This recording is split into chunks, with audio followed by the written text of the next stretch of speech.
First of all, I think while Karthik is sharing, the way we are going to do this presentation, let me talk a bit about that. So this is the first time Karthik and I are doing a shared presentation, and we kind of started off, as all of you know mostly, that, we talked on LinkedIn about how we've been developing things together, and we wanted to do something, for the community on what we've been doing. And that's how this started. So we've just put in some time getting some slides and getting some demos together for all of you. And so both of us will just be interactively talking, through these slides.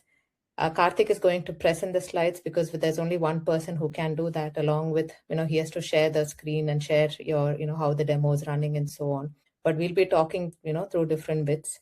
And at any point, feel free to, ask on chat what you need to ask, any comments or anything on chat. Just carry on that conversation, because I'll be looking at that anyway. And while Karthik is sharing the screen, so I'll try and, keep an eye on, what questions are coming and so on. Okay. All right. Let's make a start. Perfect. So yeah, quick intro from my side as well. So as Krishna said, one of the things that saddened us a little bit was the announcement and the general scene going around the tech industry now. So that's when we got this idea. But quick intro about me. I'm Karthik, and what I do is I'm a tech founder myself. I run a company called GameBench, which is in the mobile gaming space. We provide tools for people who develop mobile games. But while we were doing that, we use AI heavily. We realized that there are engineers basically who can benefit a lot from knowing what they can augment, how they can augment their skill with AI. So, and we've been doing a lot of helping companies adopt AI practices, so on and so forth. So that's a little bit about me. I'll let Krishna introduce herself. Yeah, so I'm a senior director of engineering at ARM, and I'm doing this in my pastime. Obviously, it's got nothing to do with my company, but at the same time, I love working, for ARM, and we do a lot. I mean, in every company nowadays, there's a lot of AI usage as usual, right? But I also find it very interesting to dabble in it in my personal time and use it for various things. So like what I mentioned before, Karthik and I, in our weekends and evenings, we use it to solve many problems, like many different challenges that we face, and we want to make things a bit easier for us. Obviously, working in a very, very high pressure, high stress, and our work life is usually, it's never 9 to 5, right? It's always 9 to 11 or whatever, right? It's quite intense. So we want to make things as efficient as possible outside of it. And we have 3 children, and our kids are in and out of the house now. Some of them are in uni, some of them are still at home. So it's quite a rich things, a lot of things going on at present. So, and that's how we, and that's what we want to share with all of you today. Okay. Perfect. Let's move on. Right. On to the next slide. I think we mentioned, why we are doing this, right? And like what I'd mentioned on LinkedIn as well, that, we really find the gap between people thriving with AI and those who aren't. It's more about exposure. And we want to break a few myths about how difficult is it to get started, and, how we can just get going easily with a live demo. So we want to just kind of show how easy it is. And what we found is the people who had commented interested, and I think there were far many people who commented interested. I'm not sure whether LinkedIn managed to reach out with all of them, with the links that we gave, but they come from all different backgrounds. So we had folks from marketing who've never done any coding before. We had folks who've done some level of coding, are software engineers, but who haven't really fully delved into AI. So they were coming from a variety of backgrounds. So what we learned today is, what AI coding tools are and how they work. And we've just picked one of the tools as an example to show you. So we've looked at Cloud Code, from installation to real tasks. And the last and the most important part of this, is to just discuss why this matters for your career, regardless of your background. And some of the things that, we'll talk about in that part, in the last part, is also, no matter which field you are in at present, having a knowledge of how AI works in real time and how do people use it to develop things is always a good knowledge to have. Okay. Karthik, want to add on anything more? No, I think you captured everything there.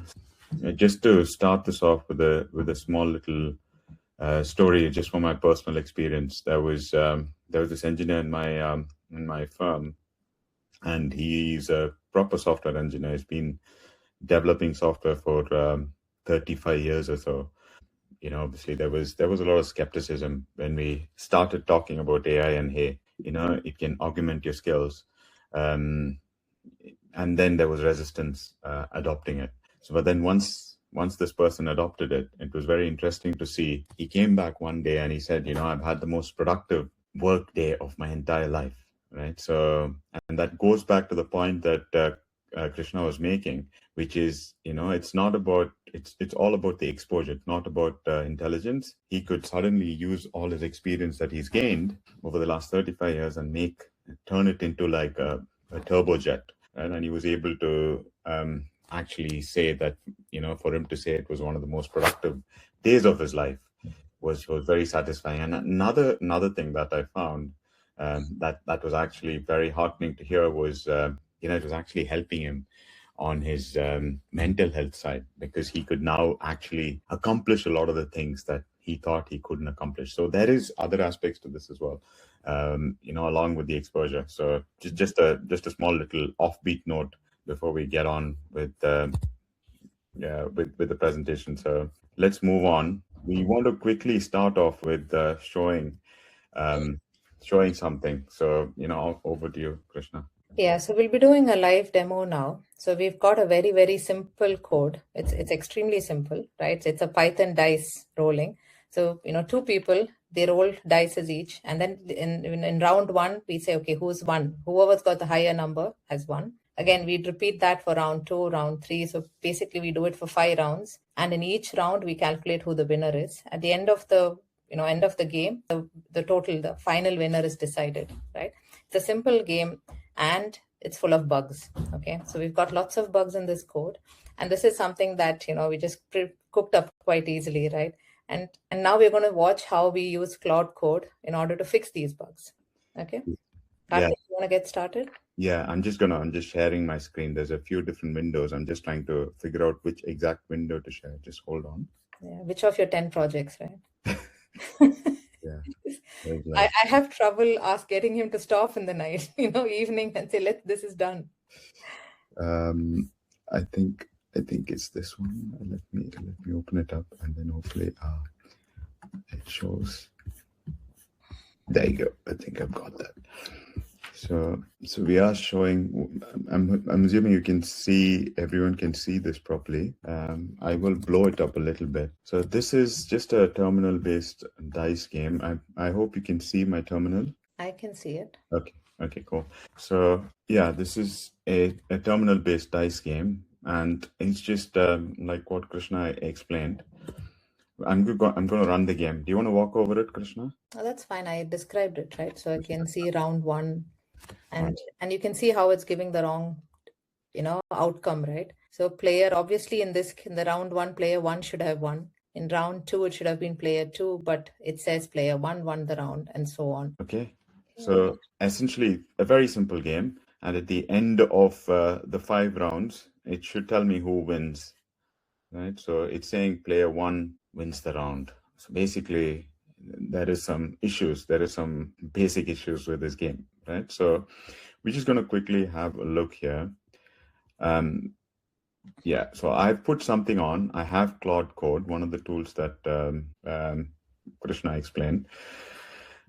We're going to use that. I've put in a prompt here, so which says, essentially there's something really wrong. I'm not talking about it in programming terms at all. So here I'm saying something is really wrong with this dice game. Sometimes the wrong player is declared the winner, as you saw in some of the rounds. Sometimes it says a tie when actually one player has won.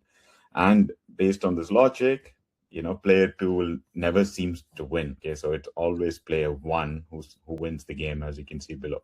So this is a prompt that I've given Claude Code, and then I'm going to submit it. Okay, so as we talk. Yeah, so I think, while Karthik is running it, and I just want to talk a little bit about the prompt that he had put in. So what I have seen is you can be quite verbose, right? You need to be quite verbose. And a lot of us, we obviously, everyone comes from the Google world, Google search world, where you have to put in keywords and you just put a few sentences, or not even a sentence. I mean, you kind of put some phrases out and Google searches it for you, right? But when you transition into prompt, and a lot of people call it prompt engineering and so on, but in my eyes, it's very, very fairly simple.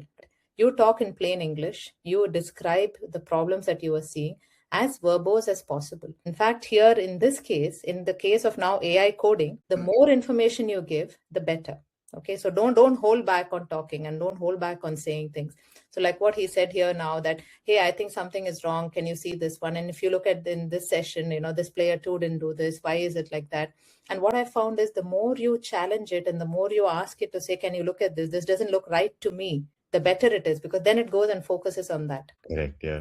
So just to highlight, as a follow on from the prompt, it's asking here, it's found an issue with the file, and essentially it's flipped the sign. If you can see on the right hand side, it's asking, can I make this edit to the program, right? So I'm going to say, yeah, go on, right? It's going to make that edit to the program, right?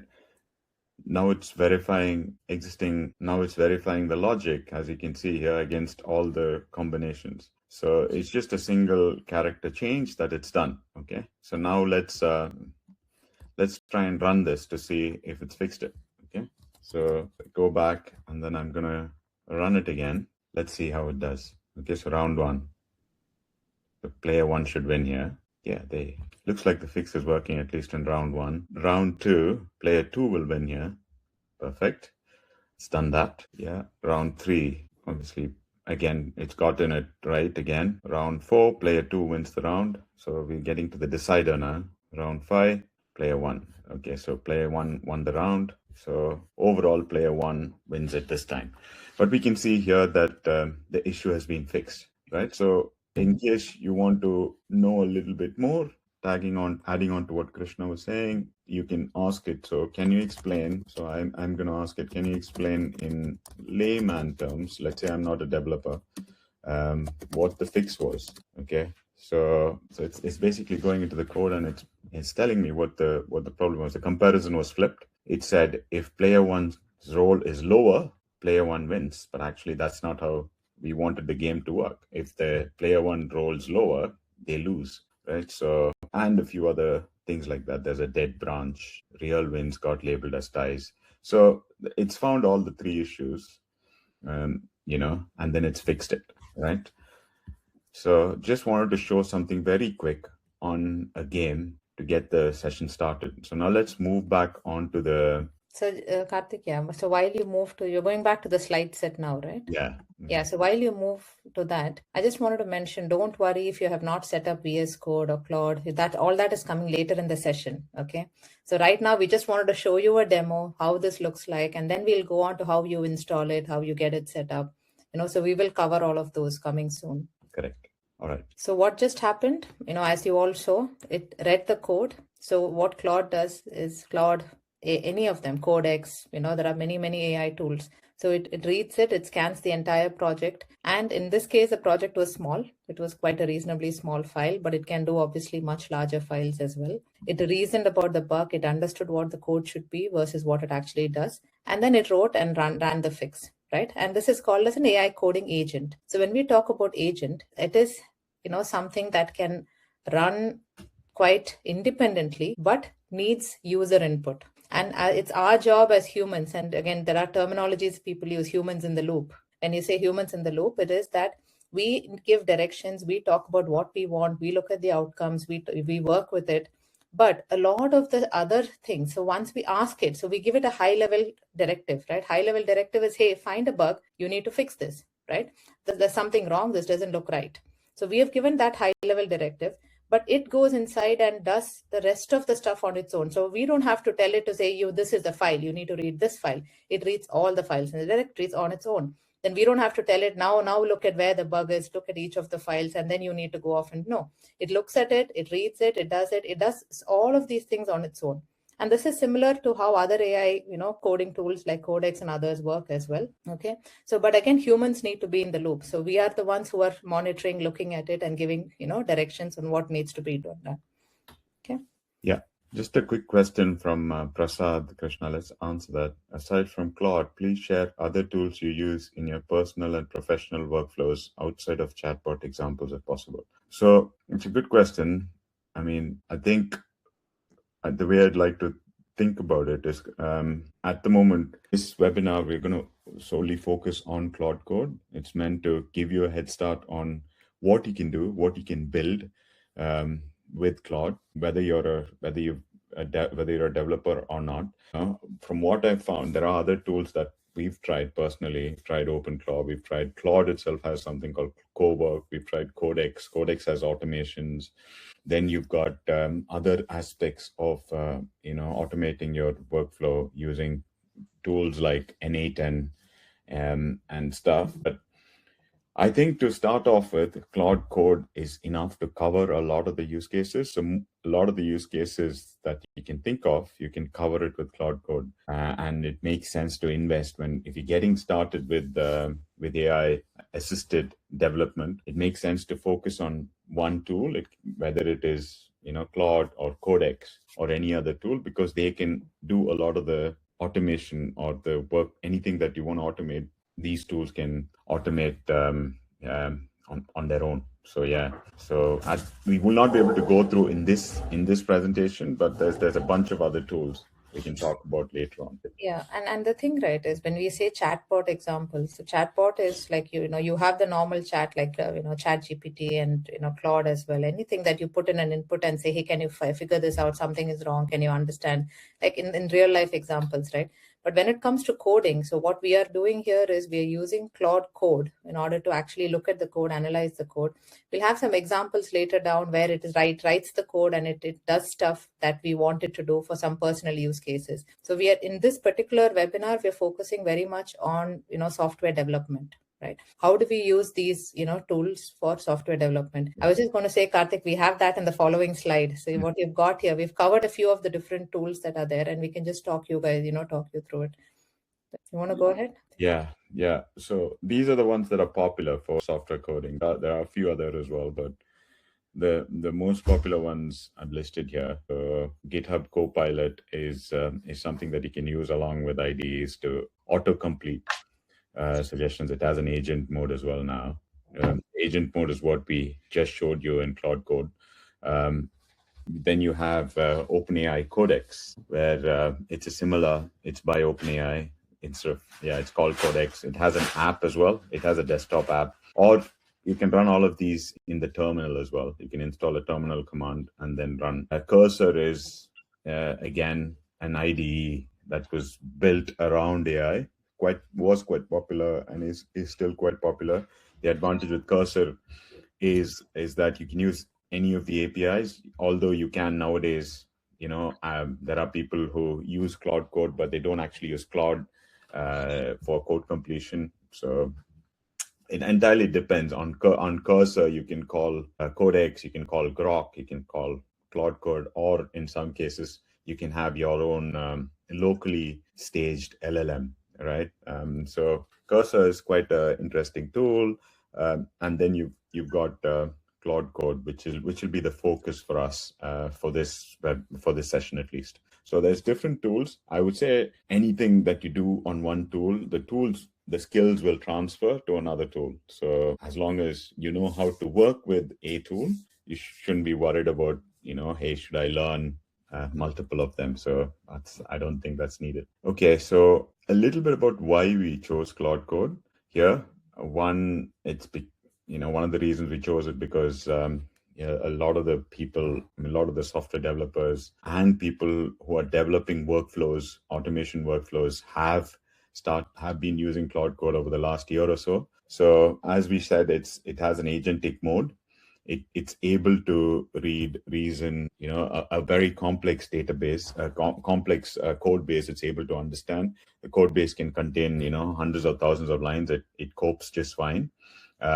It has IDE integration. So, if people are used to things like Visual Studio Code, or you've got another development environment that you're used to, it works within there. I mean, we use Visual Studio Code, but it's got an extension inside that, which means that you can log into Claude. You can use the features of Claude Code from inside a familiar environment. It's got a big context window. So essentially that means that you can talk to your code over a period of time. So it can 1 million tokens is quite a lot of context. It can, I think it's about like 750,000 words, so that's quite a lot of code that it can take in. So if it can answer questions about complex code bases at once, right? So it can remember conversations as well. So it's quite useful, especially with the latest model. This model was only released, Opus 4.7 was only released, I think, a few days ago. And then, as what Krishna was saying again, you can talk to it like a colleague, not a search engine, right? So we've been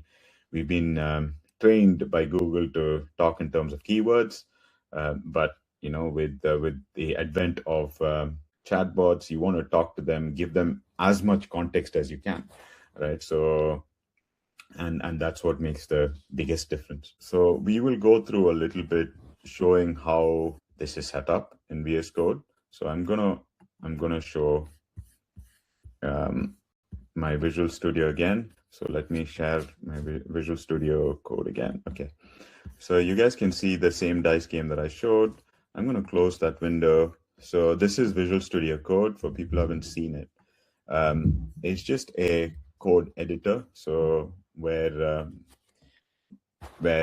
all your source code lives. But the most important thing is it has something called extensions here. So this is the extensions tab. So in the extensions tab, it's very easy. So if you want to install Claude Code, search for the Claude. Anthropic has an extension. So it's called Claude Code for VS Code. So here you go, and then here you can see who's developed that. So it's Anthropic, who's the developer of Claude Code. I've already installed it. So otherwise you can install it. And then once you install it, you'll see a sign like this on top. You can click on it and sign into it. You'll need a credentials. So to use this, you will need to have a Anthropic account. And once you have the Anthropic account, and you have to buy a particular plan. Claude has different plans, like other packages like Codex or Cursor. So, once you buy them, you're able to use Claude for up to a certain, token limit, right? So that's how these things work. So yeah, install it. And once you install it, what you can do is, there will be, I use a keyboard shortcut, I use a keyboard shortcut called Command Shift P, or, that shows what we want to do. So I'm going to say, hey, open in a new tab. So here, essentially, after you've installed the Claude Code extension, you'll be able to see something like this, right? So here, this is the chat window for the agent, right? Asking it to do stuff, right? So, and and then we've got a terminal in case you can always ask anything, anytime. If you don't know anything, you can always ask, but there's a, you can run it directly from the terminal below as well. And like how I ran the Python code, whatever Claude does, you can ask it to give commands to run on the terminal if you want to run the program like what we said. So that's pretty much it. Once you've installed Claude Code, and then you put it inside VS Code, now you can start interacting with the code base. So actually, a couple of things, Karthik. So when we can also do Claude Code directly, right? I mean, you can have Claude installed. Go to Claude Code and you can connect it to a GitHub repo, and then develop code like that. So that's kind of what I was doing for a few projects. And then Karthik kept banging on to me about, no, you have to use it on VS Code, and you need. I'm like, you know what? I don't plan to touch a line of code for what I'm building, right? I just want to build it. I have the idea. I want to build it, and that actually reasonably worked out well for me, right? So for people who you're used to VS Code and you're working in it, you can do this. Otherwise, you can, download Claude and go to the Claude Code and then say, okay, create a GitHub repo and then develop your code on that, just get it to work, using that. It does all the heavy lifting, right? Absolutely. It's just, mainly because I like to use VS Code because... I know you're quite biased, but I wanted to put in my point of view that you don't really have to use this. Right? Fair enough. Yeah. Different workflows you can try. Some people like only terminal. If you're even more geeky, you can just go and run it directly from the terminal window that you see here. You can run Claude directly from there as well. But I either use Claude as an application. What Krishna was referring to, I will share that quickly as well. So this is another way to do it. So if you install the Claude app, let me quickly show you. Yeah, I hope you can see this, right? So this is the Claude desktop application. So the Claude desktop application has a mode by which you can, where is let me relaunch, sorry. It needs to install an update. Let me share it again. So I have a question while you're doing that. So in Claude, in VS Code, do you have codex extensions as well? Yeah, in VS Code, you've got codex extension. I can quickly share that as well. So here, yeah, just like how Krishna was saying, she uses Claude here directly. So yeah, this is the desktop application in which you can also ask Claude to open a particular folder, right, and then work on it, right? So it's just a chat window, but a desktop application in which you can also do the work. So Codex has an application like this, and Codex also has a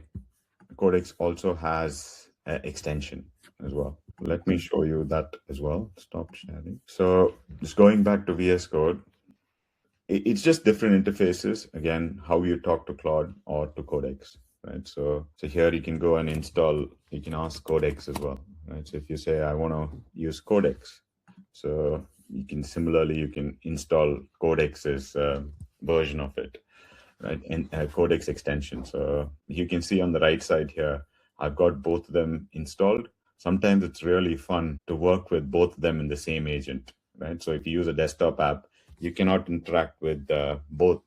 So Claude might be saying something that I want to review, let's say, right? So and then you can't do that.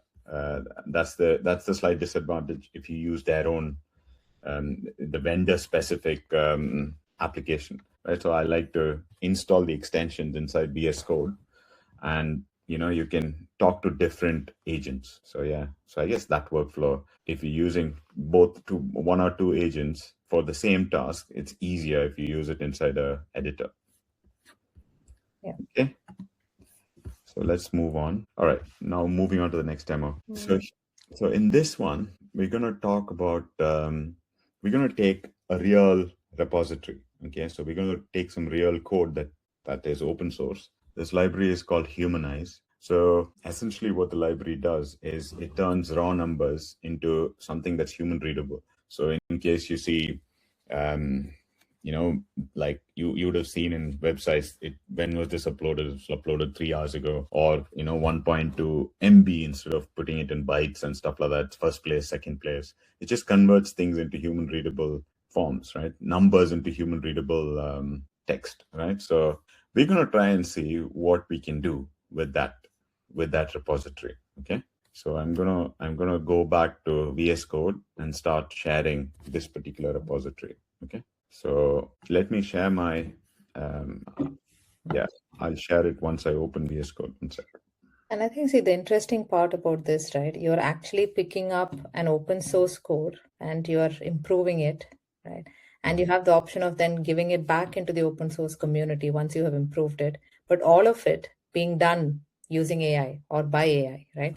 The critical thing here is like what I we'd ask you guys to do is to look at carefully the kind of prompts that we are giving in order to do this.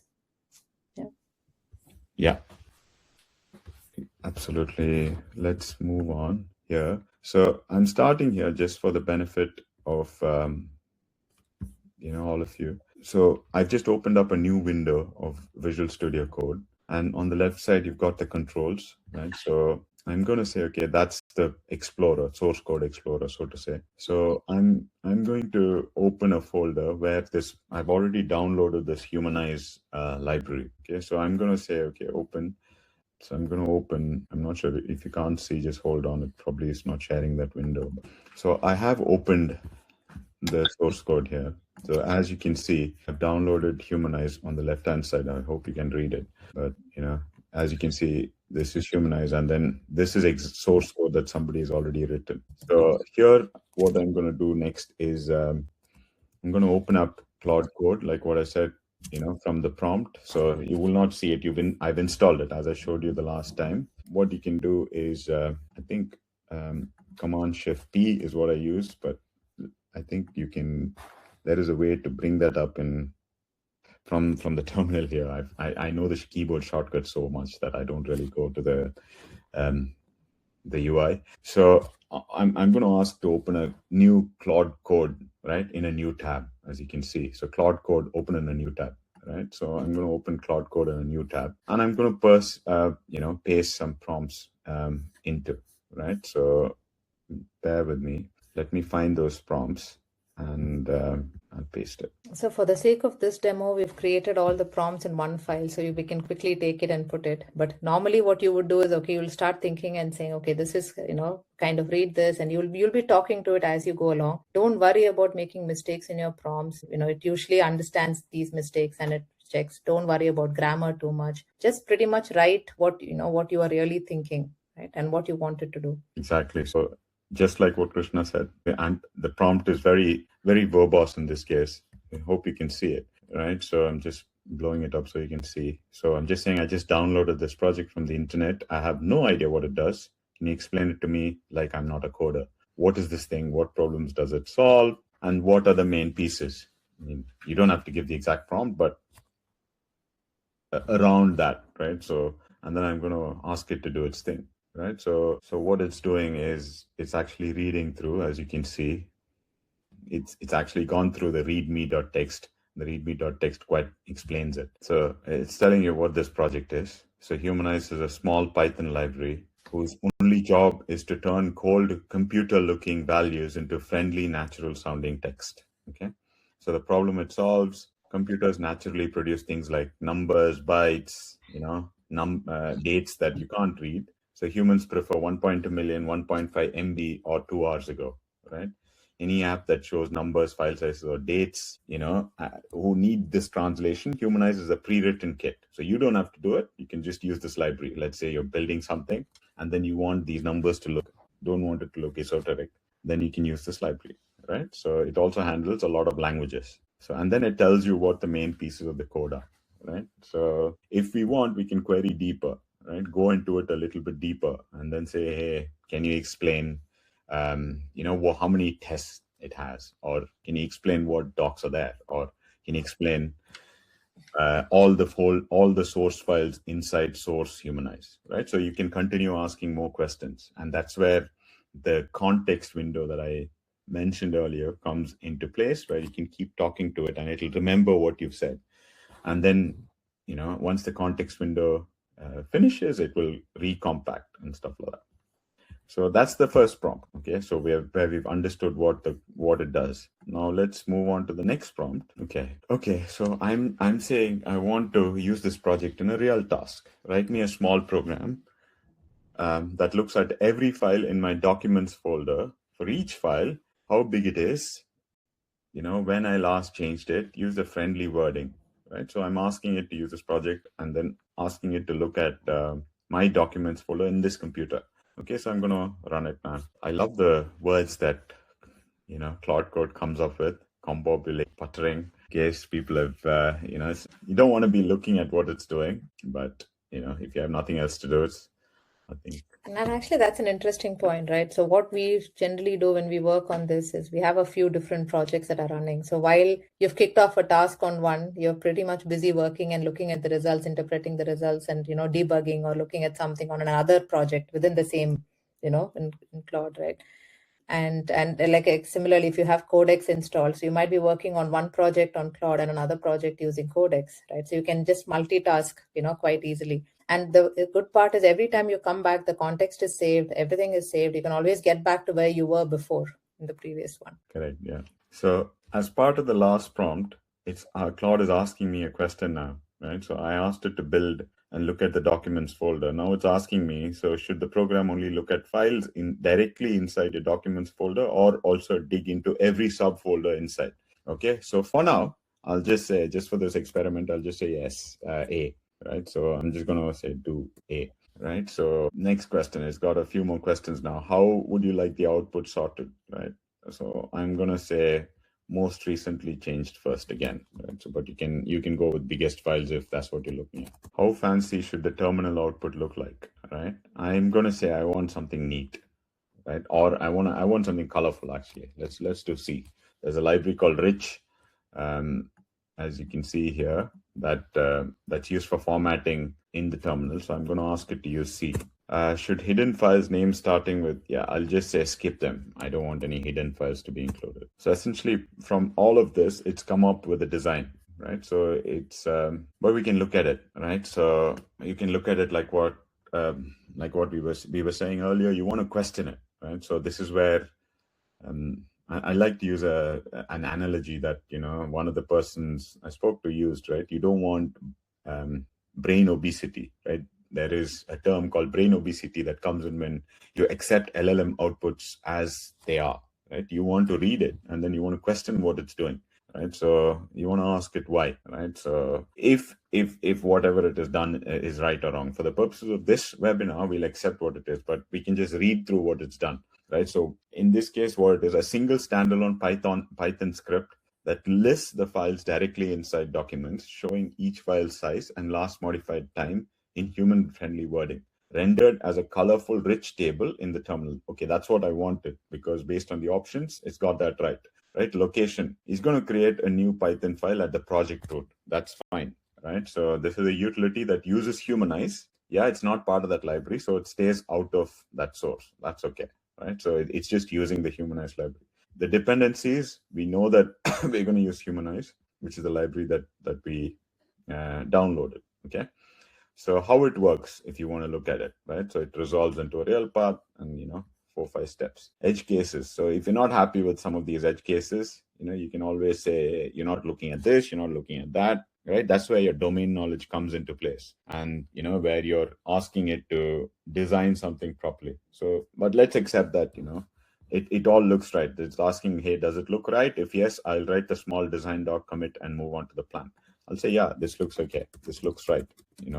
Write the design doc, right? So at this point, once it gives you the design doc, what you can do is take that design doc and review it in another tab, right? So typically, instead of having when you're chatting in one window, it can get too overwhelming for the agent. So typically what I'd like to do is open another chat window over here, which is fresh, is a clear chat window, right? And then what you can do is take the design document, paste it here, and ask it to review, because it doesn't have the context of the previous window. So it will review it as though it's looking at it from a fresh pair of eyes, right? So it's useful to do that. So it has a to-do list, as you can see, how it's thinking through. So it's going through the review of the spec by itself, right? So, which is great.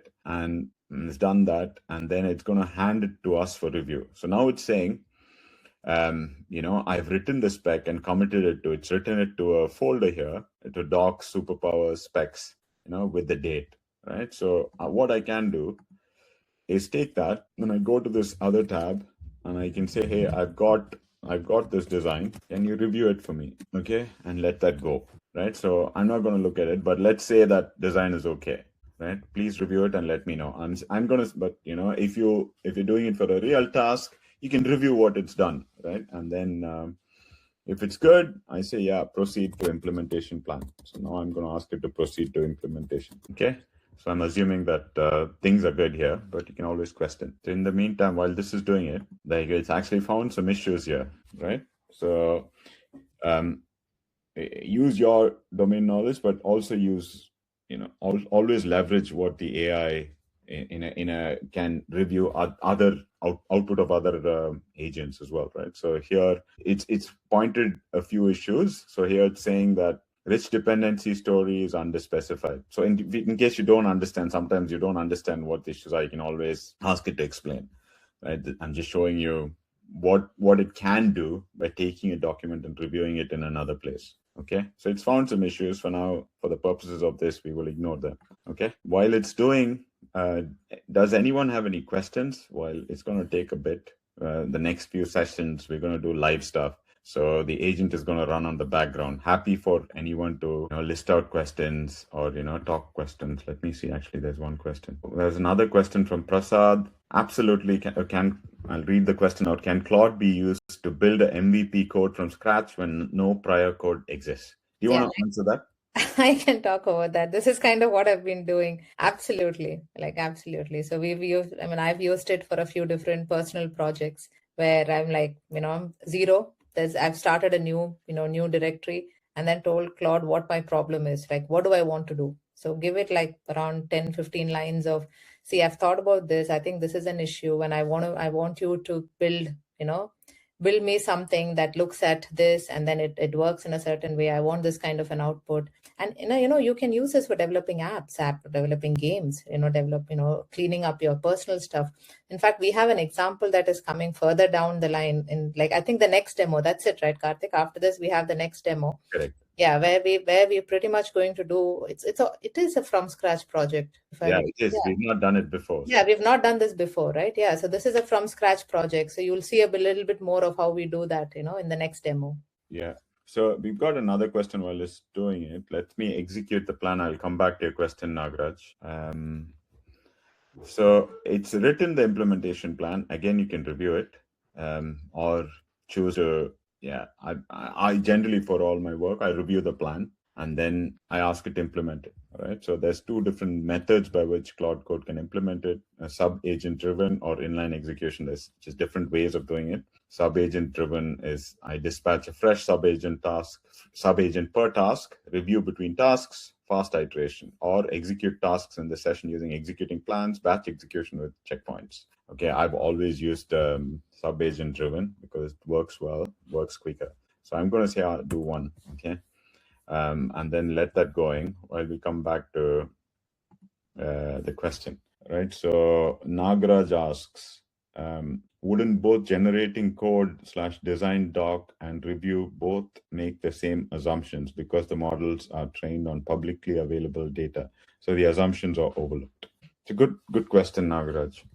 Essentially, this is where context matters. So you want to be able to give the AI as much context from your side as you can, right? So if you're designing something and you think that you're not going to just say, in this case, I'm not going to say, hey, sorry, just one sec to interrupt. You need to click a yes there. So we carry on with the demo. Yeah.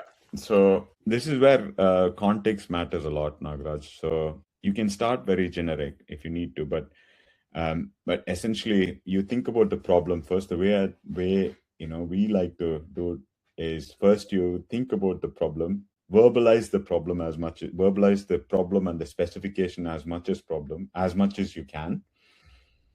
Turn it into a question answer session with you and the LLM, right? So you're giving it new context here, right? So you're not just saying, design. You're not giving a one-line prompt here. So you're giving it a lot of information, your experience with designing it, for instance, right? So yeah, well, just one sec. I think you need to kick off something else now for the agent. So let's keep an eye on that. Otherwise, this will go on for some time. The skill requires, before I kick off the first sub-agent, the skill requires not starting implementation without explicit Two quick option, right? Feature branch. Okay, let's do a feature branch. Same, easy to merge. I mean, I'd like to add something to Nagraj's question. I think, see, what we did was, in this particular case, you got another session to review it, right? You opened a new session and you got the design documents from one session, you got another session to review. So I was thinking in my head an analogy of, okay, let's say, we go through schooling, we go through university, then you get a job, right? The same, like, the people in the same classroom. So let's say my classmate who came through, a schooling with me and maybe even did university with me, we learned the same course, we had the same content. So if you look at LLM, the content that is being trained on, it's the same. So it's the same between me and this other person, right? So we got the same input. And then I come up with an idea and then I ask, her to review it, her or him, right? So what we are actually doing is that the training material is the same. We've all got that same, background, right? But when you open a new session, that session doesn't have the context and it doesn't have the background and it doesn't have all the stuff that you have worked with in the previous one. So that is looking at it fresh. So no matter where the training material came from, so if I ask my colleague to review it, my colleague doesn't have the context of why I've built it, why I've made certain decisions. It's just going to look at this plain thing and do a review. It's like how in work we do code reviews, right? We get a code review done by, somebody else who is working on another project. So they can look at it with fresh eyes. It's quite similar to that. Okay. And that's what a new session starting fresh or using another LLM to do this, that's how this works. Yeah, you can also ask what assumptions it has made. Absolutely, Nagraj. The follow-up question there. Or you can ask it to list the assumptions and then what edge cases it tested. So if you remember when we were designing, it talked about some edge cases. Obviously, you can always do that as well. So this one, as you can see, this is a quirk of all the agents nowadays because they want to be safe. They're asking for every operation that they're doing. So you can make it, there is a file called settings.json where in the folder somewhere, if you set it and give it some commands that it can do on its own, it will not keep asking you. But if you don't have that file, everything it does, it will ask you, hey, am I okay to do this change? Am I okay to run this? They're just being safe and conservative, and Claude code is quite conservative when it comes to executing operations on your machine. So that's why you get am I okay to do it? Yes, no. And if you don't do that, it won't proceed. Yeah, so it's not fully agentic, fully automated. There's still the human in the loop. Which is fine unless you want to go off somewhere and get it to do the work done, and then it's stuck at the next question. Yeah, absolutely. So settings.json is your friend there, and you can ask it, for instance, any mkdir command is okay. I can go and change it. Right. So I'm not going to do that now, but I'm going to say allow for now. So it actually it did a destructive command here. It removed temp folder, but if LLM is hallucinating, it might remove your whole folder, right, or your whole project. So you need to be careful. So in my settings, I ask it to give permissions other than remove. So you can't remove stuff, but anything else like executing stuff is fine, right? So it can't damage what you've done. So something to bear in mind if you're using these tools. So it's going through the tasks, as we can see. It's come to rich table with humanized values. Bear in mind, we've not done this before. This is the first time we're doing it. So this is a task. We just thought about this task and we thought, okay, fine, let's do it live during the session. It is taking a long time. I thought this demo will finish earlier. we have the bigger one after this. Yeah, I think it's doing a proper job, I think. Proper job. It doesn't know it's a demo, right? It should just do it. So there's another question while it's doing it. Thanks. Based on your experience, what do you think works better? Use some strong model and use it. 1 second. Let me type yes again and then come back. Yeah, and actually I can answer that to some extent and then you can carry on. So you can do both, right? You can open up the same model in another session and do it, or you can use Claude in one and Codex in the other and, review it vice versa. So I think my suggestion would be just try it out. I mean, you can try out different things and see what works. And you can in fact have two sessions on Claude and another session on Codex and see how the review on both went. Just start, once you start playing with this, you can look for yourself, and analyze the results on both these sessions and say, okay, which one actually worked better, right? Or, you might find that they're giving similar results, or you might find one actually caught something that the other didn't find. So it's really up to you on how you want to use this. Correct.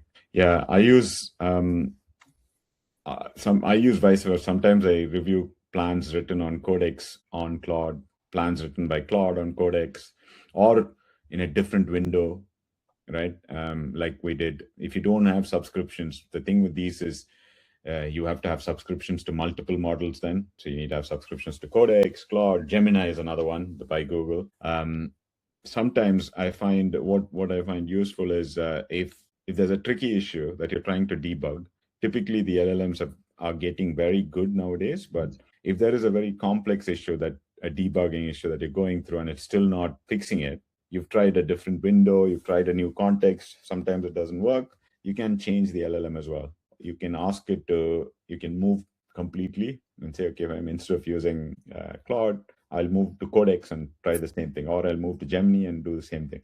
Yeah, so it really depends on what use case you have. And sometimes you have to also think about, some companies and stuff are fussy about, if you're doing for personal projects, it's okay, but you want to be careful about sending data, personal data. Yeah, that's another thing. When you're developing an application that calls an LLM, you have to use what's called an API, Claude API or an OpenAI API, right? So to use the API, you need what's called the API key. right? So it's like the ability to access the LLM from a programmatic way. So you want to be careful that you don't put the API key in the chat window, for instance. Right? Yeah, So so I made the mistake, right? So I put the Anthropic API key on chat and I said, I can't be bothered to open up the .env. I'm just going to give you this. And it immediately got back saying, oh, this is really insecure. You shouldn't be giving me the, key. You should open up .env on your own and add the API key there. And, it said, generate a new API key for me to use, right? But to use. So I then generated a new API key, went into .env and updated that. And then, we proceeded on. So that actually leads quite nicely into Prasad's question, Karthik. Maybe you can click the option and I'll read out the question. Yeah, one sec. Merge back to, so it's basically saying implementation is done, push and create a if for people who are familiar with software development, right? It's basically what it's done is it's created a different fork or different branch, as it's called in software, in Git terms.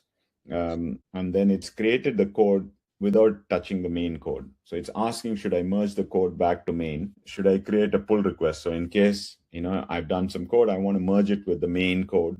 I'll just say, I'll handle it later. Okay. Keep the branch as is.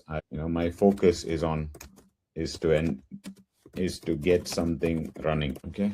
Okay. So now Prasad's question. So it's Claude accessing your local repo on your personal machine, right? Any security issues we need to be mindful of? And what about performance bottlenecks of the local machine limiting performance of large code base? Yeah, one second. Let me go back. Yeah, it is running on my on the local machine. So you're right. Security issues you need to be mindful of. We talked about the key, right? We talked about the key, API key that we need to be careful of, that we don't give it directly onto the chat, but you put it into a .env file.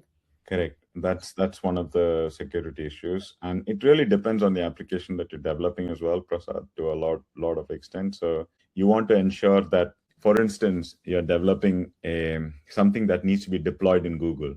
You can develop it locally. Let's say I'm developing a server application. A simple would be a to-do application that your family can access, let's say. Right. So let's take that application. So, and I want all the to-do from the family to go and stay in one place. Now, there's two ways to do it. Either you can host it locally, but if you host it locally, then when you're outside the house, probably can't access it. If your power goes down, you can't access it. You need to be on a VPN, a lot of issues. So I can say, okay, I want to host it in Amazon AWS, or I can host it in Google Cloud or in Azure, one of the public clouds, right?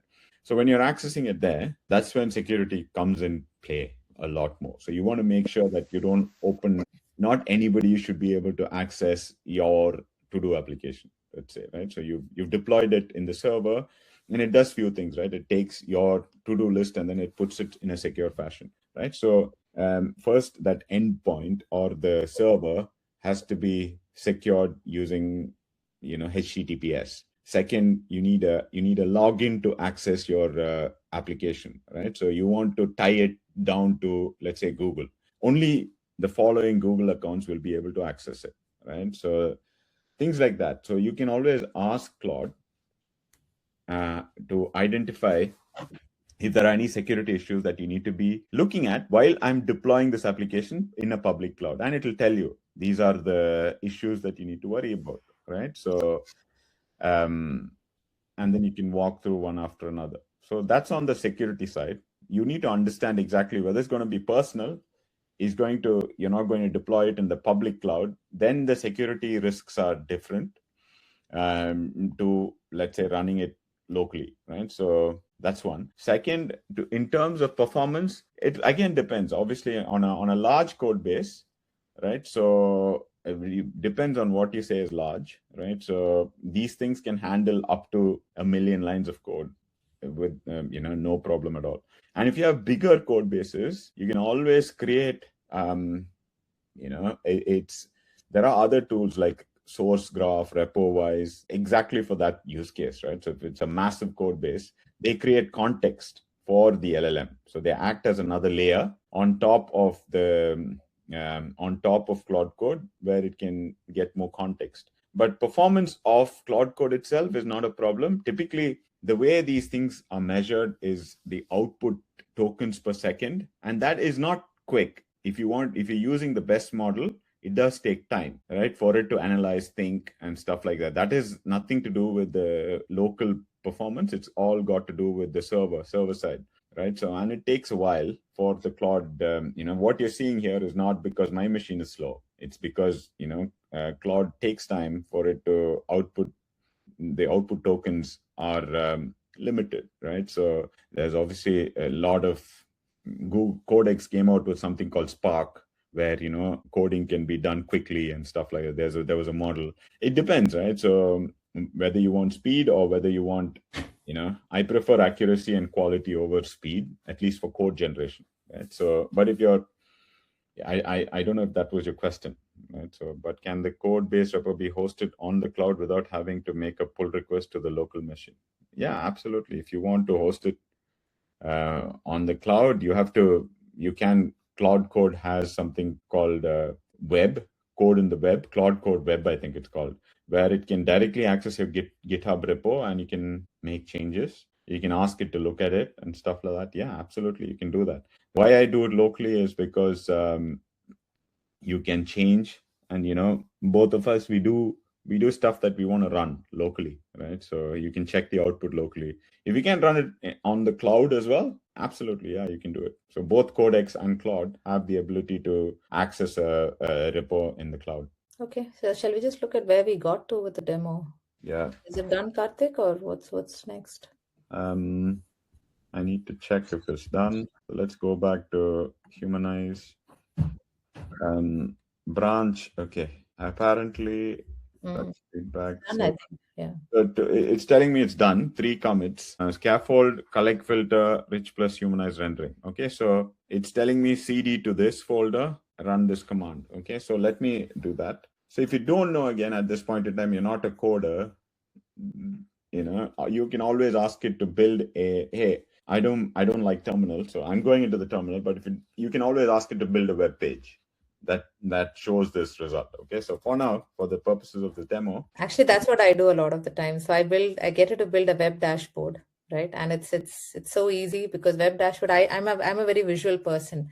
I like visually seeing results, especially some of the projects that I've been working on. I want to see multiple results. I want to look at some live data that is coming through. So for all of that, I get it to build a web dashboard, and sometimes you can make it interactive web dashboard. So in one of the projects I was doing, I made it interactive web dashboard, and I just enter whatever I want in that web dashboard and I see if it is working. Yeah. Correct. So here I just pasted the command that it gave. So if you didn't know, you can ask it, hey, where is the script? And it'll tell you, but I've just gone through and it told me the commands. But here, yeah, there you go. It's just giving me what files that are in my documents folder. I have some stuff. I mean, my documents folder is quite clean, but it's just given me the different files that are there. There's nothing much in there at the moment, at least. So you see what we built, right? We built something like this in like 15 minutes while we're talking on the webinar. I think that's what we want to show. If you want to edit it and make it better, have a web page, have look at it in an interactive way, all that can be done by talking to the agent. Okay, so let me stop sharing. We can move on to, where is home tab? Yeah, okay, got it. All right, actually, I'll do this. I know. Just saying, but I'm not a developer. The answer is you don't need to be. See, so I come from a hardware background. Okay? So I've been a design engineer, verification engineer, I've been an architect, and now I lead teams in multiple areas, around the UK and India and so on. And so I'm not a software developer, but I always have a lot of ideas. And Karthik knows how many times I've badgered him saying, hey, we should be doing this. Let's build this and let's build that. So I'm full of ideas, but you don't have time to execute them. And I'm not a developer, so I don't sit down and I can't do the coding. And it just takes too much time. So that's always been holding me back from implementing, many of the stuff that I wanted to do. But now, I feel like with the advent of AI and coding, and especially coding for AI, it's kind of leveled the field, right? So you don't need to have built that amount of expertise to be able to get some of your ideas into fruition. Right? You still need some knowledge. You still need to build up some knowledge as you go on, as your projects get complicated, but you can, as long as you're able to quickly really look, really focus, understand what it is trying to do and answer the questions. So for example, I think we've given a few examples here of, okay, write a script to sort, rename, organize hundreds of files automatically. right? So what matters here is how you are communicating, how you are looking at the results. And many of the tips and tricks that we've been talking through, that Karthik was just explaining now, about how you can use multiple LLMs to review it, to look at it. And what I find is, I'm very keen on finding issues and finding bugs and seeing what doesn't work. If I don't understand anything, I immediately ask it, hey, you've got this data. It doesn't look, maybe it looks right, maybe not, but I don't have a good feeling about it. Can you explain how you got there? And then when it tries to explain, it finds a bug. So anything that looks a bit off, you need to just get in there and ask it the questions. So, and then another example is parse my data, turn messy CVs into clean formatted reports in seconds, or build me a web page, right? Describe what you want and watch it appear. So you don't need any coding knowledge to do that. So I talked about a few web dashboards, but then you can also get it to build web pages that you want for your personal use or professional as well. Right. And many things. I mean, you can build your own apps, you can build games. So from what I have seen is, it's really important that you have the idea, but you need to be able to follow through and work with it and, really like have that communication loop. Okay.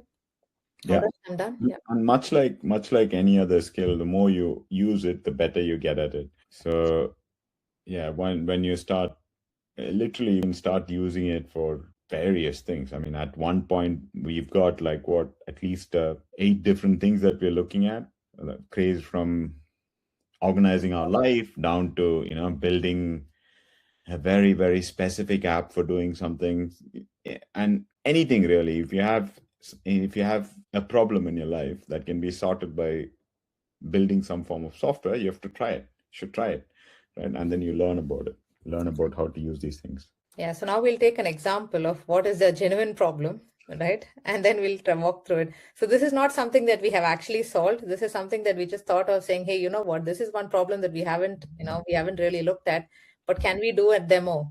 Can we use this as a demo? So this is again going to be from scratch. We're just going to do it as we come. And even if it doesn't finish, I think it'll give you guys a flavor of, how this works, right? So this one. So for example, like, see, when we are juggling multiple things in life, you've got work, you've got children, you've got family, you've got, a lot of things going on, and multiple emails as well. Like usually we all end up having, different email accounts with a lot of data. And you just, you have so many unread emails, and you have emails that get lost in that, right? Sometimes you find important emails get lost in the amount of emails that you have in your inbox. So yeah, we gave up on inbox zero, years and years ago, right? But can you go to the next slide? Maybe we'll quickly go through that. So, but what if AI could sort them, right? So this is a project that we've just thought of for now, for the sake of the demo. That supposing we let Claude read our emails and bucket them into 6 different categories. So one is genuine, so read the email from real humans that need our attention. Then work, meetings, HR, professional comms, if it is there in our personal email. So here we are only talking about personal emails. Then transactional, so receipts, bookings, OTPs, bank alerts. And these are again things that sometimes you won't have in the same place, right? So you want to kind of get all your receipts together. You want to get your bookings together. So you can quickly look at it and say, oh, these are all the bookings that I've, information that I've got. Then promotional, notifications, and then obviously junk, right? Which are safe to delete. Yeah. So what we want is just to show us the genuine ones, and you can delete the rest, right? So yeah. So here, Karthik, we've already done part 1, right? We've done the export. Yeah. You want to talk a bit more about that? Yeah, we'll talk a little bit more about that. So now let me again share back to VS Code. As you can see, VS Code is my friend here for anything to do with any project. Okay, so we've got a fresh window again. Okay, so here I'm going to open up. We have something that we built, but not the documents. Okay, there you go. So I've built this at this point in time. It's more like boilerplate. We just check that we're able to read my emails. So I've got a Yahoo email, believe it or not. It's a very old, it's like legacy thing. I think I created it in 98, 97, something like that. Can't remember now, when Yahoo was the thing. But then I haven't given up that inbox. We still use it as a primary inbox. But then, we've got over 10,000 emails there, never bothered to clear out, right? So, but what that leads to is sometimes when there's real emails, I tend to miss it. Right? So first thing is we need to connect to the inbox, right? So typically, so again, let me open up a Claude window, right? So make it bigger. So I've already done the connection here. You can always ask it to, always ask Claude in an empty project, like Prasad was asking just now. Hey, can it generate code from scratch? Absolutely, you can always ask it. Hey, I need to connect my Gmail, right, to my to this program. How will I do it? Right? If you ask it, then it will tell you. Right? So what to do with the Yahoo? There is this thing called app password. So you can go into settings in the email, and then you can look at app passwords, and essentially it's a way by which any application can log in without a username and password, and it can bypass all of that, right? So I've got an app password and I've connected it to this application. So I'm going to ask it now, is my, first of all, can you tell me if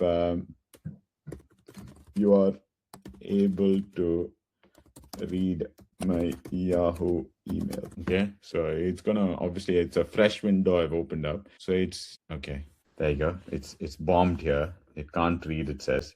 I'm gonna say no, I set it up previously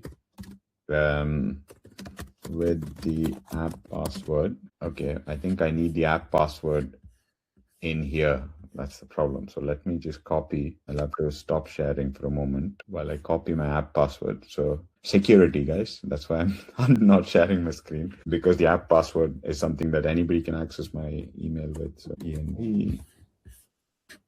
So all I'm doing now is copying the app password from a previous location onto this location. Okay, so that's what I'm doing. Let me. Actually, while Karthik is doing this, can some of you just message on chat how you're finding the session so far? That'll be quite useful for us. Yep, somebody start. I've copied it. So again, a good security thumb rule to follow is, copy all your, like here in my .env file, it has my Yahoo password and all of that, right? It has an API key as well, right? So I've copied it to the .env folder in here. Can you use that and check? Okay, so now it's going to check it. Yeah, this is stuff that I haven't done before, so it's just we're doing it just live as we speak. So now it's going to test the connection. It's saying, is it okay? It's come up with a script, and I'm going to say yes, allow. So actually, I'll just look at Deepa's question. So she says, is it okay to share our personal mailbox details with Claude? Will the data be stored in Claude's learning database? And that's why Deepa, Karthik put it in the .env file, and Claude just references that file, so it doesn't, directly go into the Claude's database at, in the chat window. Yeah, it doesn't go in. And the other thing you can do as well is you can what you can do is anonymize as well. So you can always ask before it sends it to the API, you can ask it to develop a script that anonymizes the from with the ID, right? So with a hex ID from to, the people, all of that can be anonymized, and ask it to just leave the content alone, right? So that can be done. Or this is where local LLMs come into the picture. So instead of when you're sending the message, because at the next stage of this will be classification. At that point in time, it will have to send some of them, but let's try and do it, right? Let's try and anonymize before it sends, actually, right? As part of this experiment. So it's connected to my inbox at this point in time. Okay, the app password works. So the next stage is I'm going to ask it to do two things, right? So can you download the last 200 emails only into a file, into a JSON file? Okay, and the second thing I'm going to ask is, can you anonymize them as I need to be sending it to the LLM. I don't want personal information sent, so it's going to only send the contents. Okay. So create a mapping, local mapping that that will convert personal names fields, etc., into anonymized fields and remap it when the LLM gives the output. Okay, so this directly addresses your question. So first, I'm going to ask it to download the emails into a JSON file, or a JSON is just a type of file. So it will just have all the last 200 emails or so. And then the second step is to anonymize. Okay. So now can you plan this first? Don't write code, right?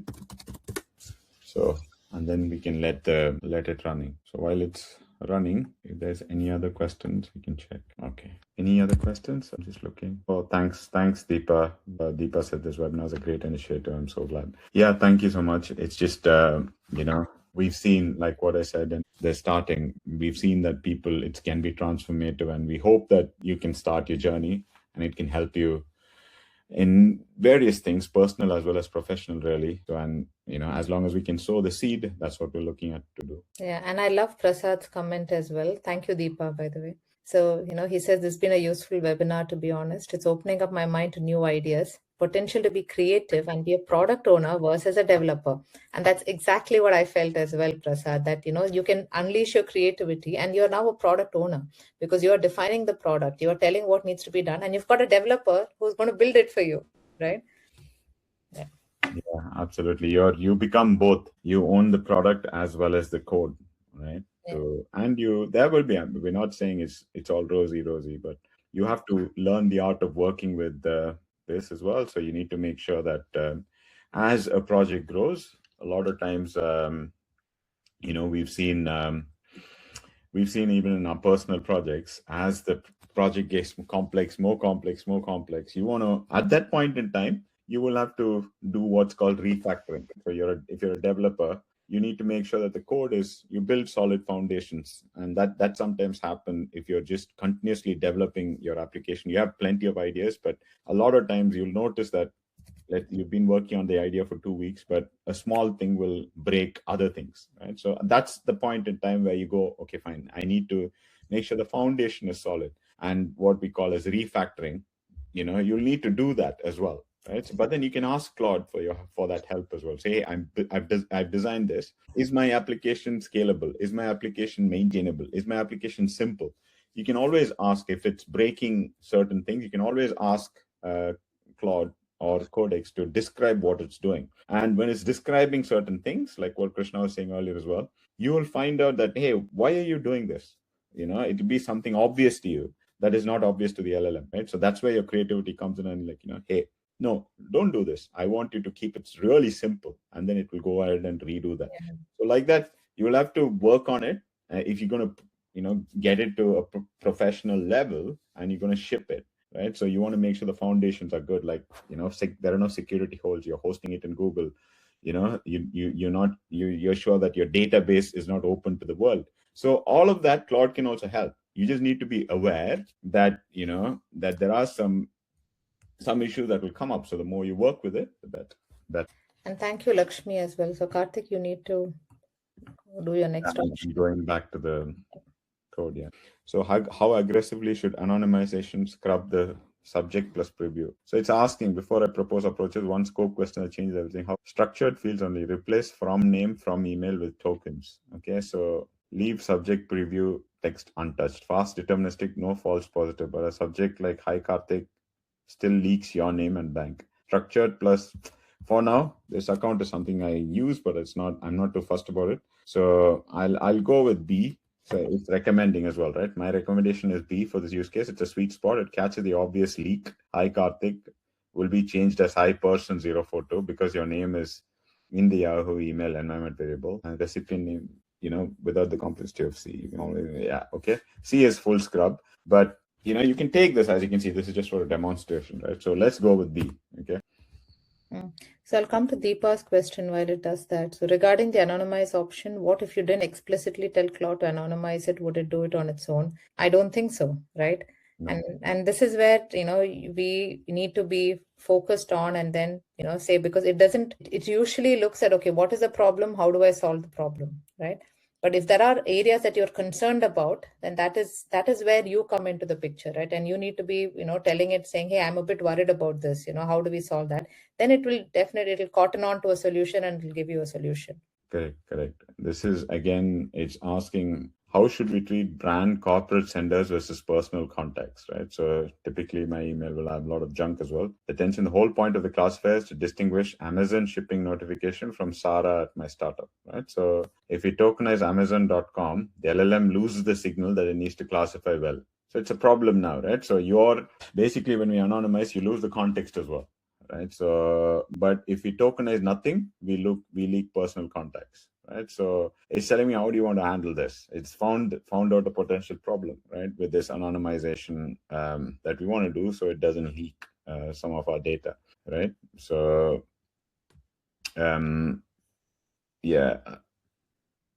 So it gives you 3: anonymize everything uniformly, every name and email, safest privacy, but classification quality will drop. Obviously, LLM won't know Nike is a clothing brand versus Priya Kumar is a colleague. Fair, right? So, B, second option is allow corporate domains, anonymize the rest.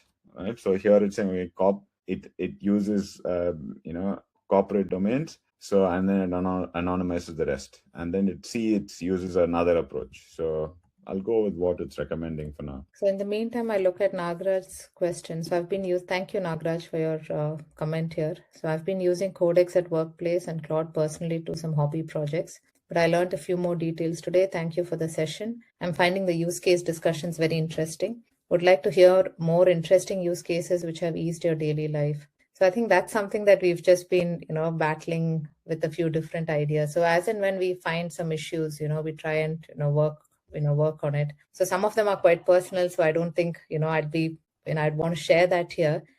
But so if I try to give an example though, okay. I was looking at, different houses that I could, I'm looking at around the UK and, what I might be interested in buying something somewhere or not. I just love doing these house searches and I find it so tedious at this point. It's so tedious to look at, and the thing is you have in your mind saying, I want it to look in a certain way. I have these constraints. I want it to be near some places or have that particular thing in my garden or a water feature. It's so difficult right now to search for something like that.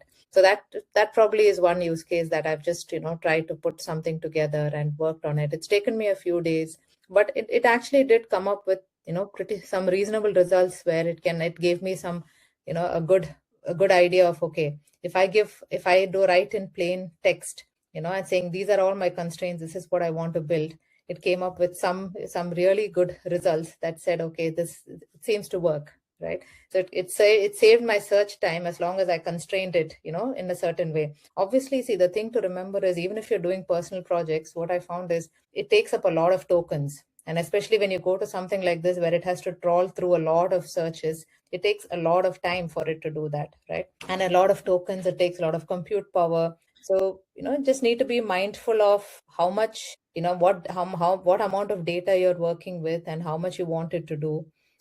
And this is all a learning process. So, Karthik's been doing this for a while now, and I've been, doing it for some personal projects.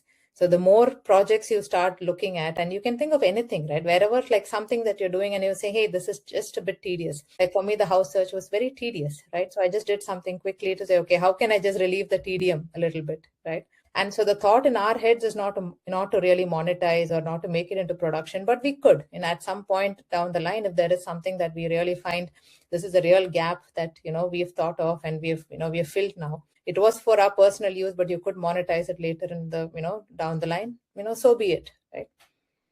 Yeah. Another example, I think, is just here for the slides, right? So the slides that we do previously to do a webinar like this, we've had to now, we still thought about the content for the slides, but to build the slides that we use today, we generated using Claude, right? So where it can help us do that, right? So that is another use case that I think another use case that we're doing at the moment is to generate, edit some videos, right? So it's another use case where we've got a video, how to edit it. That's one more use case. Then we've got you remember we were also discussing how to. I mean, the kids had some ideas as well. If I look at my GitHub projects, I'll be able to tell you a few more examples. Yeah. Okay. I think there's one more question. We could go into that, we've got a few examples now. So Prasad asks, are you able to share your monthly token budget for personal projects? Are you able to cap the token budget? I've never used one, hence the question. Yeah, no worries. So, Yeah. can you answer that? Yeah, I can answer that. Yeah. 1 second. Let me just check if it's going on over here. Let's go to write up a spec. So it's just come to the spec here. Yes. I'm just going to ask it to write the spec. Your monthly token budget for personal projects. It's a good question. At the moment, because we are, as I said, we run a company ourselves. So at the moment, we use the way we do that is we use the Claude Max subscription for Claude, and then we also have another subscription for Codex. So we use we have two different subscriptions that we all use personally as well. Claude Max and I think OpenAI. I think it's ChatGPT Pro. I think it's called. Usually that tends to be enough. So we're talking $400 here. And that typically is enough for all the projects that we're doing. And bear in mind, we're doing quite a lot of personal projects. We are helping companies, adopt AI workflows. We are helping companies build AI automations. We're doing a lot of things, and all of that fits in within that budget, right? So, yeah, if you're using it for personal projects and if you feel yourself like limiting yourself, not doing much, I'll say go for the max plan. So, have you encountered any situations, where LLMs hallucinate? How did you overcome that? Yes, absolutely, they will hallucinate. It's become lesser. Typically, the way you avoid hallucination is to ask more questions, right? Ask it for evidence, right? So, in coding, for instance, it will say you ask it something. I'll say, "Hey, I think this is the reason." It will confidently say that I found the reason why you're having an issue. Right? Let's say I'm debugging some issue. The next thing you'll have to ask is, so how did you come up to this conclusion, right? And that's where your context comes into picture, right? So you've got a lot of context in your head. You built the project up. You know what the code is supposed to be doing. Even though if you've not looked at the code, you know exactly what the code is supposed to be doing, right? So when you have all of that information, you cross-check the LLM. That's why you don't accept what the LLM is giving at first shot, right? So you ask it again and then say, can you give me evidence? If you think that this is the issue, can you give me evidence in the code and tell me why this is causing the issue? And then it'll go back and recheck, right? And then once it does it, you can again ask it, okay, fine. Can you explain it in simple terms based on the evidence? Why is it an issue? Right? Or you can ask it to write a simple script that reproduces the issue, right? So if they do, you don't take anything that the LLM gives as correct, right? So the way you avoid hallucination is by asking it questions and evidence and asking it to write tests. You want to convert. Another way to look at it is you want to convert what is essentially a probabilistic machine, right? The LLMs work on probability. You want to convert that into some form of a deterministic output. And the way to do that is to ask for evidence. And when you ask for evidence, typically it will avoid hallucination. And you give it a lot more context. That's another way to avoid hallucination. So there's no like silver bullet here, but you'll have to try a few things and then you'll learn how to work with the hallucinations that LLMs do. So, yeah. So Karthik, I think we need to go to the next step here. So I'll add on a little bit, from my side as well. Like what I found also is that, sometimes when you ask it to debug an issue, right, it'll debug it and it'll say, okay, I've done the fix, and there's some, at some point you find that it says this part doesn't look really right, but actually it's okay. It's not it's not a big thing in the big picture. I'm going to move on and, do other stuff. But then when you probe it a bit more and say, why that doesn't look right to me, that looks like something that needs to be fixed. So can you go and look at how you fix it? then it goes inside and says, you're right, actually this does need fixing, because that was actually affecting the results elsewhere, right? So one part is hallucination, the other part is also where it kind of, sometimes I feel, it tries to not do the full job sometimes. Like, it gives you the results, it gives you the errors, it says this might look wrong, but it's okay, and you're like, no, it's not okay, I want you to fix it, right? So like what Karthik says, just don't go by what you're getting or what output you're getting. You need to make sure that you are fully on board with it. You want to make sure that you've questioned it and you have given your input, and if something doesn't look right to you in whatever analysis it has done, question it and challenge it, right?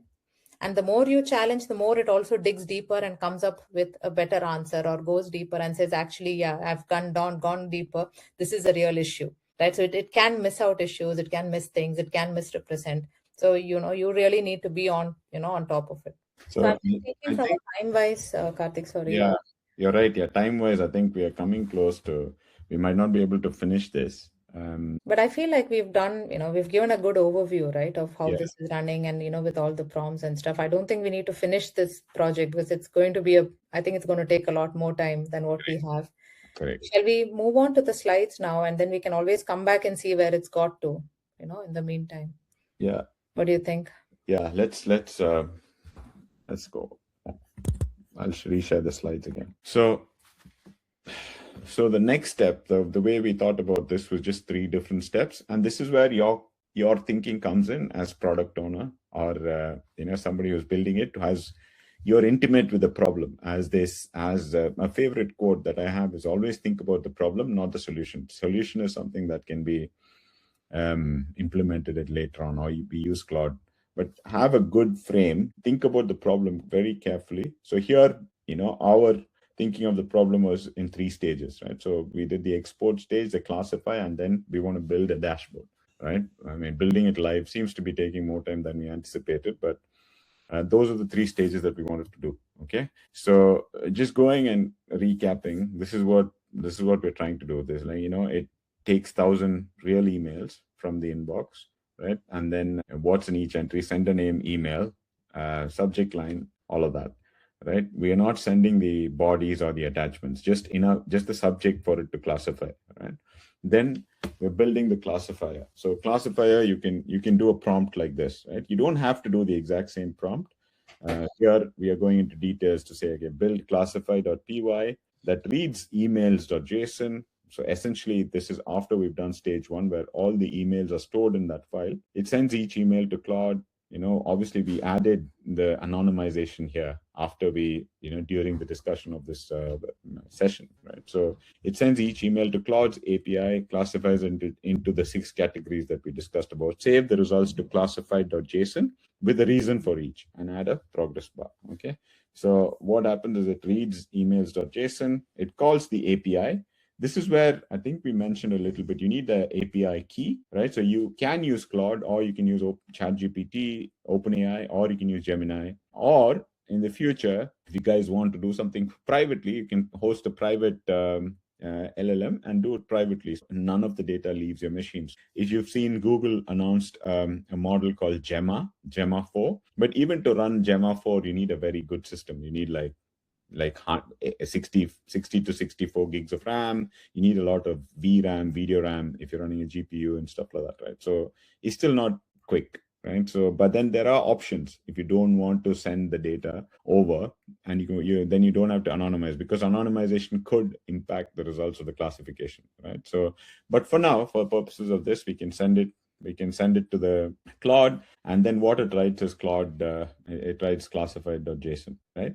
Then you want to talk about this, Krishna? Yeah, just 1 second. Yeah, so I'm a big fan of dashboards, right? So, I love building, good dashboards, and I like seeing it, visualizing it properly. So, build the dashboard, read the classifier, show a summary table. And what I usually find when you build these dashboards is, like, you can keep telling it how you want it designed, what all information you want to see. And sometimes you can ask it to keep it live. So one of the dashboard that I was building is, I need this live. It has to be live.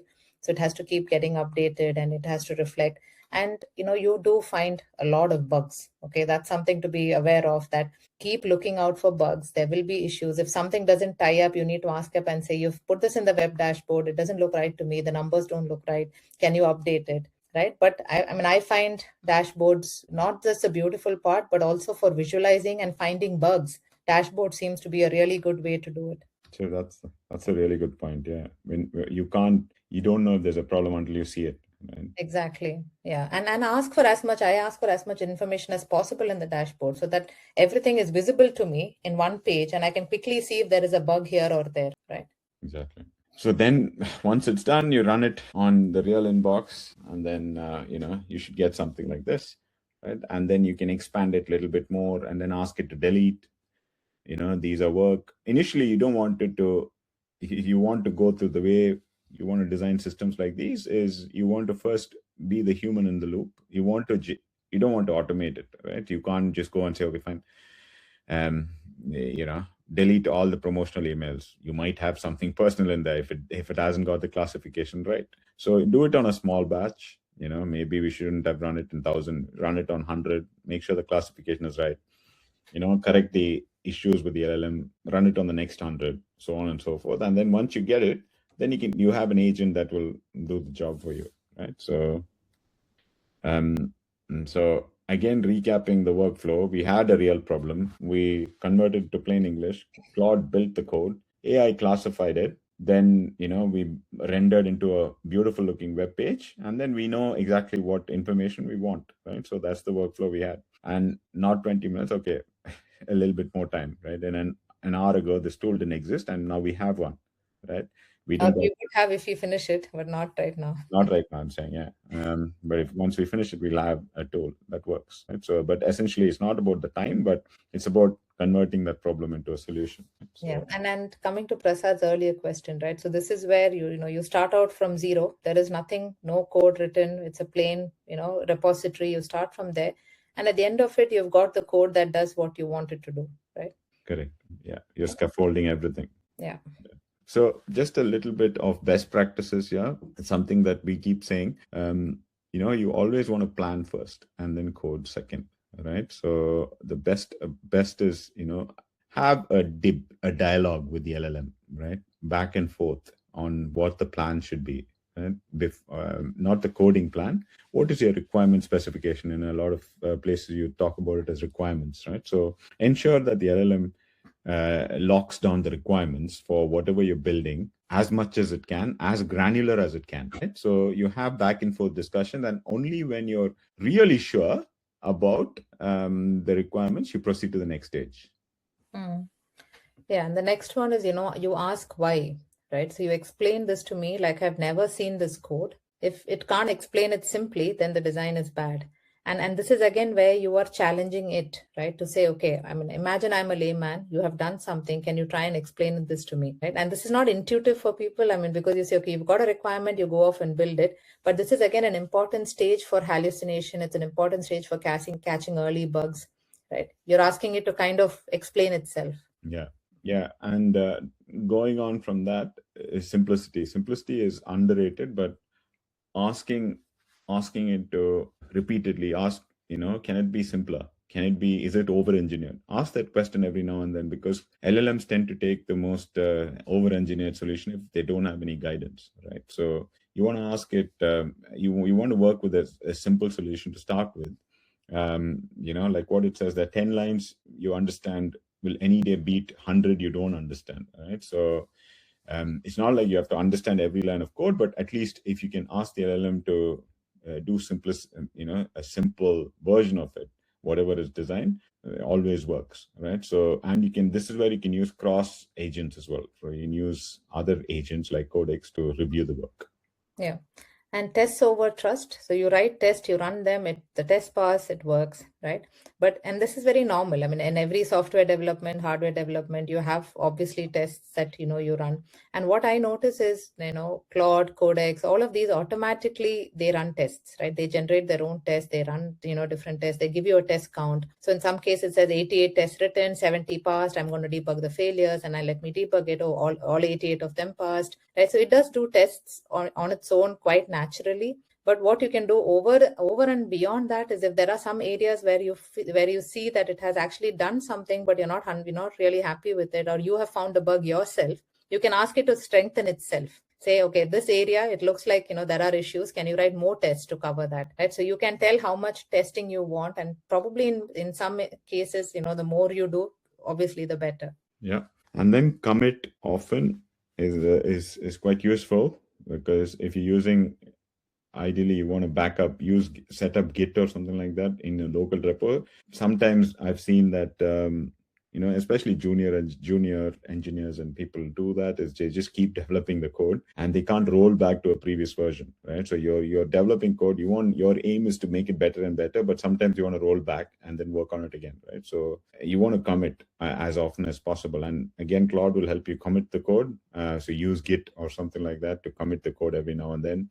Push it upstream. If you have a GitHub account, ask it to push it upstream. All that it'll be able to do. Yeah, and that leads on to the last point, which is, I think, quite similar to the previous one, right? So build it in small tests, pieces, verify it, then you commit it, then you build the next one. And, so when you're working on something which is quite complex, you want to go slowly from feature by feature, right? Start with and these are all fundamentals of any development, right? It's not new rules here. But with AI coding, this is quite important so that you don't end up having to try and debug something that you don't understand fully, right?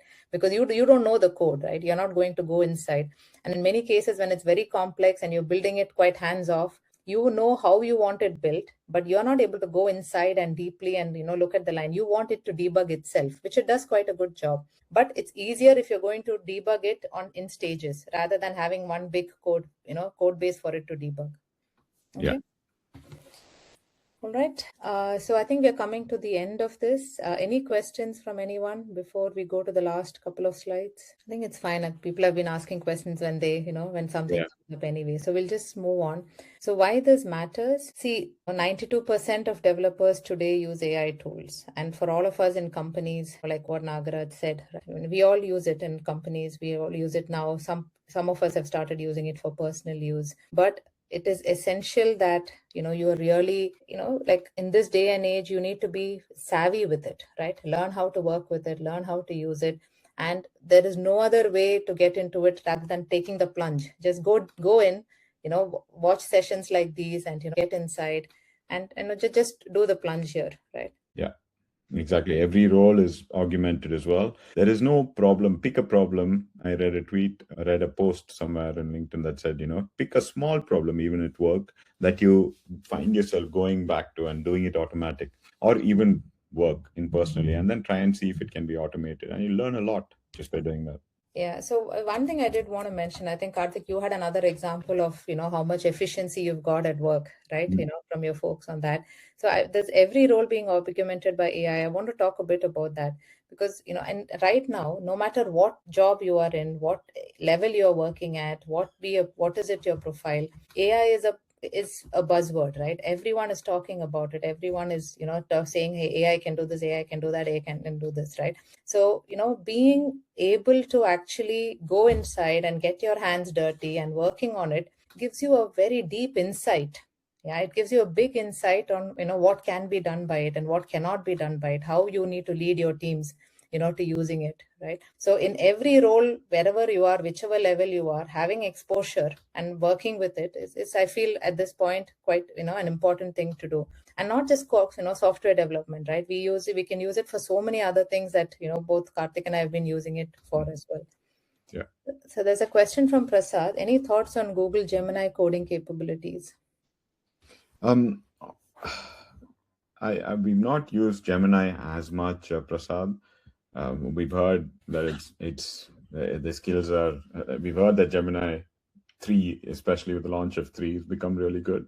At some point, I have a Gemini account. I've actually taken a subscription to that, but we've never really used it. So, I mean, try it and let us know. I know that Anti-Gravity, for instance, has really good reviews, but some people still say that, if you look at the pecking order, it's Claude Code, and then Codex, and then probably Gemini. That's how everybody seems to see it, at least. So Claude Code is still like the number one when it comes to building use cases. All right. For the last, coming to the last, yeah, try something. If you've never done anything like this, just try using it. Try this week, write a script, or create a simple web page.